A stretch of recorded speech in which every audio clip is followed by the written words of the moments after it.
মধ্যে, ছোট্ট একটি জায়গার মধ্যে কি এমন লাইব্রেরি। সো আমরা দূর থেকে অনেক সময় অনেক কিছু আন্দাজ করি, কিন্তু সেই আন্দাজটা সঠিক নাও হতে পারে। আমাদের কিন্তু একটা সারপ্রাইজ দেওয়ার বিষয় ছিল যে ডিসি মহোদয় এসে দেখার পরে উনি বুঝতেন যে এই অনুষ্ঠানটি পারিবারিক অনুষ্ঠান নাকি আসলে এটা একটা ন্যাশনাল অনুষ্ঠান হওয়ার মতো। সুতরাং আমি মনে করি যে আগামীতে এখানে একটা ন্যাশনাল অনুষ্ঠান হবে, যেটা এটার জন্মদিন, এই লাইব্রেরিটা যেদিন প্রথম উদ্বোধন বা ভিত্তিস্তম্ভ স্থাপন হয়েছে সেরকম একটি বড় আকারে এবং বিশিষ্ট কবি সাহিত্যিকদেরকে এখানে নিয়ে আসা দরকার, যারা এবং সাংবাদিক, আমার ভাই একজন সাংবাদিক এলাকার আছেন, এলাকার বাইরে পরশুদিন আরেকজন সাংবাদিক এসেছিলেন, উনি বড় ভাইয়ের এবং আমারও সাক্ষাৎকার নিয়েছেন এবং উনিও বিমোহিত হয়েছেন যে এর ভিতরে এত কিছু আছে এবং আপনারা এত কিছু করেছেন। সো আমরা বাইরে থেকে দূর থেকে এটা আন্দাজই করতে পারিনি। কাজে আমাদের অনেক সময় আমাদের চিন্তা শক্তির বাইরেও অনেক কিছু থাকে। সো আপনাদেরকে অনেকবার রিকোয়েস্ট করবো যে যদি সময় হয় অন্য কোনো সময় অন্য কোনো দিন আপনারা আসবেন, এটা ভিজিট করবেন, তাহলে এই লাইব্রেরিটা সার্থক হবে এবং ওনার পরিশ্রমটাও সার্থক হবে উনি যেটা চাচ্ছেন এলাকার জন্য। আমি সবচেয়ে বড় একটা ধন্যবাদ দিতে ভুলে গেছি।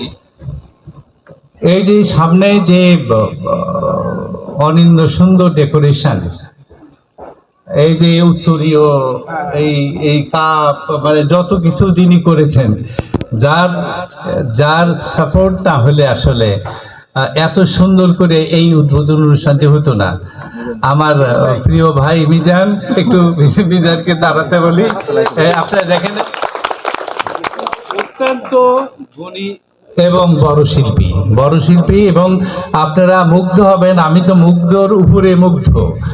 উনি চিত্রকলার এত বড় শিল্পী, যারা বাংলাদেশ শিল্পকলা একাডেমিতে ভিজিট করেছেন, ওখানে যত মোরাল, যত কিছু দেখবেন ভালো ভালো কাজ, সব কিন্তু তার করা, একদম নাম করা। আমি অত্যন্ত কৃতজ্ঞ, একেবারে চিরকৃতজ্ঞ তার কাছে যে তার মতো শিল্পী আজকে আমার এই ছোট্ট পাড়াগায় এসে এবং থেকে সারাদিন আমাকে এই সাপোর্ট দিয়েছেন।